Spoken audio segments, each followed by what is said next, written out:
Live from the world's capital markets, here are the financial headlines, brought to you by Legion Academy. Hello and welcome to Monday's Daily Financial Review. Here's what's making the headlines in the markets today. Major oil-producing countries, led by Saudi Arabia and Russia, look set to maintain their current output levels at a meeting ahead of fresh sanctions against Moscow coming into force.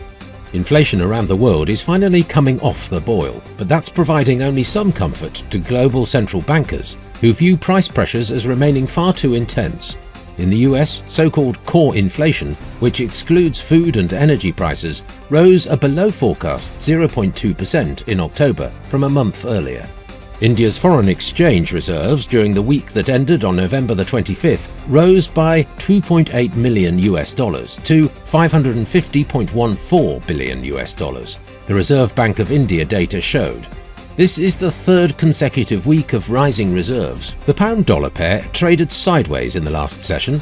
According to the Williams indicator, we are in an overbought market. The Bitcoin-dollar pair skyrocketed 1.3% in the last session. The ultimate oscillator is giving a positive signal. The euro-dollar price remained largely unchanged in the last session. The stochastic indicator is giving a positive signal.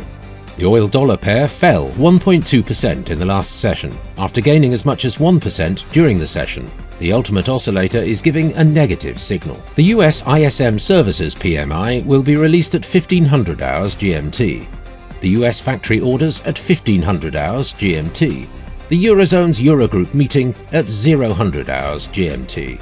The Eurozone's retail sales will be released at 1000 hours GMT. Japan's overall household spending at 2330 GMT. Japan's Jibun Bank Services PMI at 0 hours and 30 minutes GMT. We hope that you've enjoyed Monday's Financial Review. On behalf of all of us here, we wish you a productive trading day. Be sure to join us tomorrow morning for the latest news and events from the financial markets.